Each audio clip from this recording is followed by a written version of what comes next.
What's good, my Division community? Welcome back to another Tom Clancy Division 2 build video, and today we have a unique build that we have in the making. Now, for the returning ones that actually know my channel, I've been doing an Eagle Bearer series, just different variants of this build that we're here to talk about. So yes, this is very similar to the one that I've previously posted, but we have a unique item added to it. For the ones in the comment, people has been asking me why not switch it up. I switched it up and we're gonna dive into it right now. So if you're new, leave a like. If you're a returning person, leave a comment. Man, if you a hater, you already know my slogan. I'll catch you when I catch you.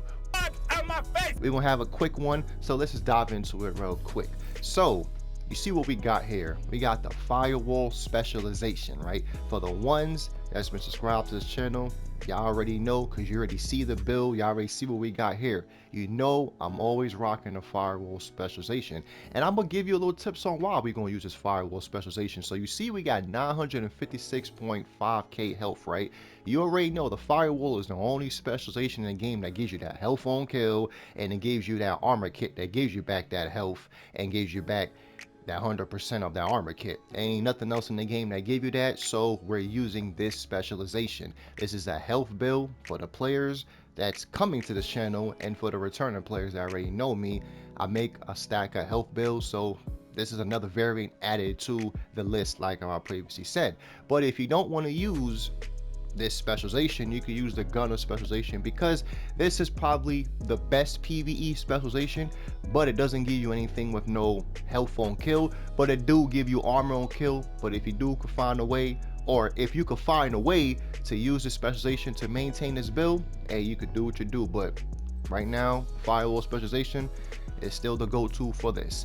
Now, we're here to talk about the modifiers. Mainly, we're here to talk about the passive modifiers that you see right here on the bottom, where it says passive recruit bonuses. I'm not going to go over these three because we ain't really using these. We're just mainly using the passive modifiers, because if you see what it says right here, while the global modifier is activated, recruit companions bring passive bonuses.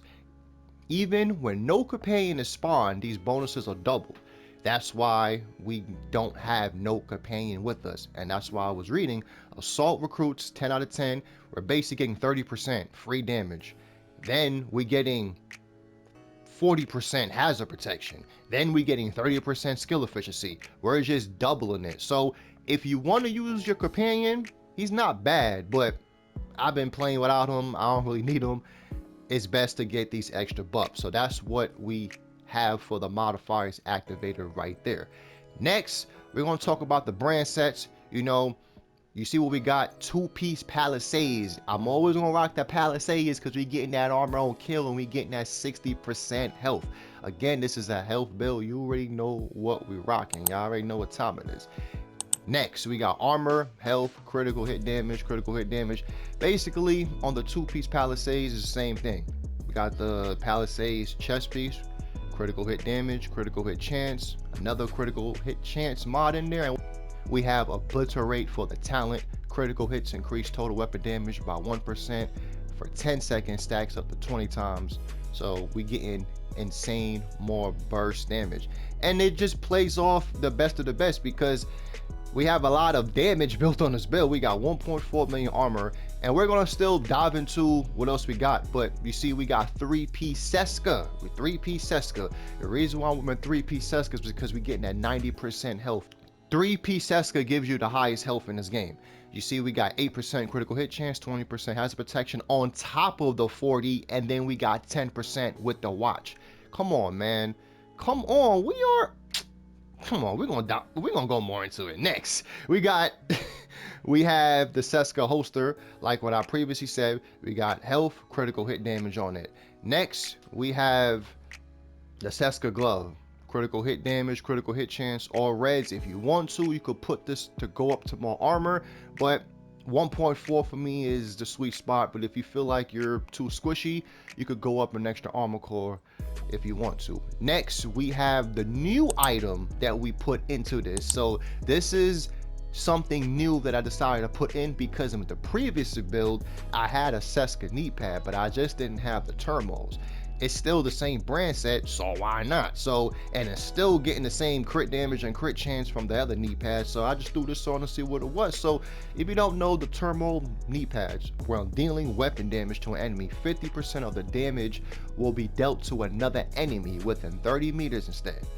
When there are no enemies nearby, dealing damage normally, and it does not apply to the armor plate. So let's say, for example, you got Randy Orton in front of you, you got Roman Reigns to the left, and you got John Cena to the right. If you're focusing on Randy Orton, you're not going to do as much damage to Randy Orton, but to Roman Reigns and to John Cena, to the left and the right, you're doing insane damage to them. You know what I'm saying? So, and then you can see how this is going to pair up, because now we're going to talk about the Memento Backpack. So you can kind of already see how this is going to synergize. So for the Memento Backpack, we're just going to dive into it so we could just break this down so you can understand what's going on here.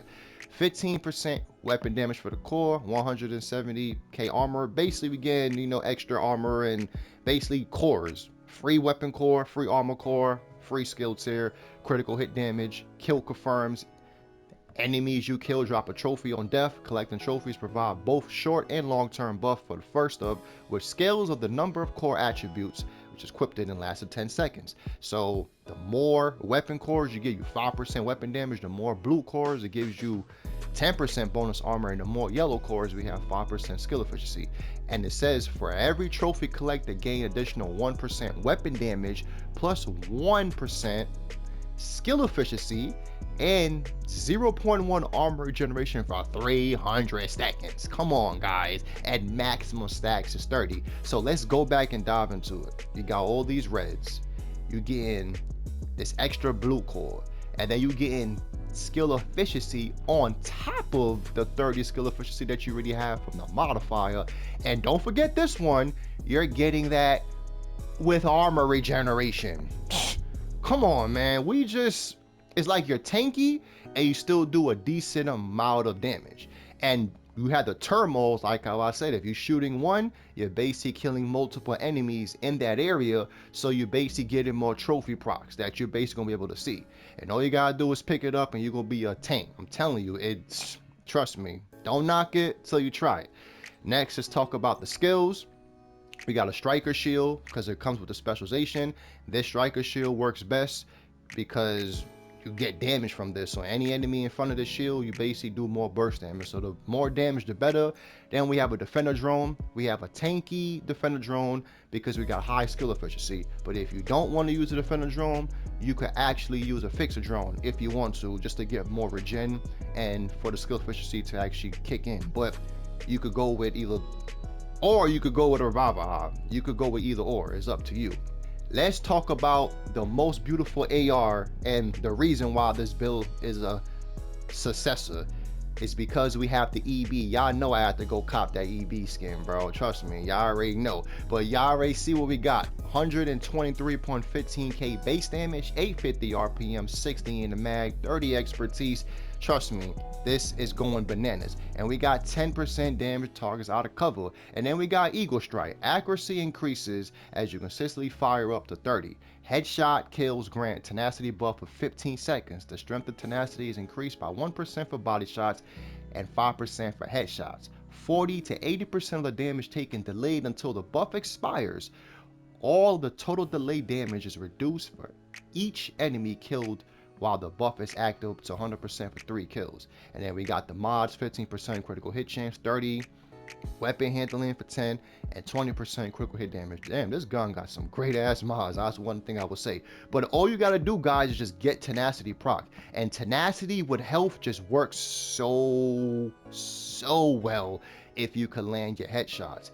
I'm telling you, the Eagle Bearer to me is the best AR in the game. I don't care. I've been playing with this gun before, you know, they started giving it out like candy for the whole events. That's why I was saying I already have a lot of variants playing with this. So this is just an extra variant going into the list of Eagle Bearer builds that we got. But this one, if you want to kill multiple NPCs at one time, this is the build for you. And you have very high tankiness, like survivability is what I showed. Secondary gun doesn't really matter because we're here to talk about the EB mainly. So let's go to the stats. 57 crit chance, 149 crit damage. Come on, we could go up if you want to. If you want to take off some crit chance, you can, but hey, that's pretty good because we need high crit chance for that obliterate to active. And then you be forgetting about that, we getting extra damage from obliterate.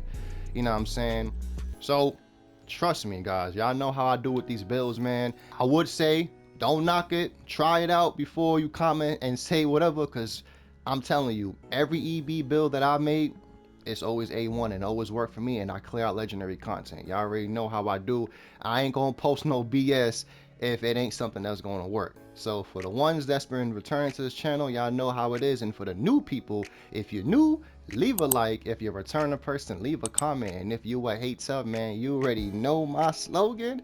I'll catch you when I catch you. So y'all already know what it is, man. I'm gonna have another build coming out right after this in the next couple days, so stay tuned for that. And yeah, hopefully y'all enjoy, and we about to bounce back for this year, man. Y'all already know what we about to do, man, so stay tuned. And have an exuberant week out there, agents. I'll catch y'all in my next video. Peace.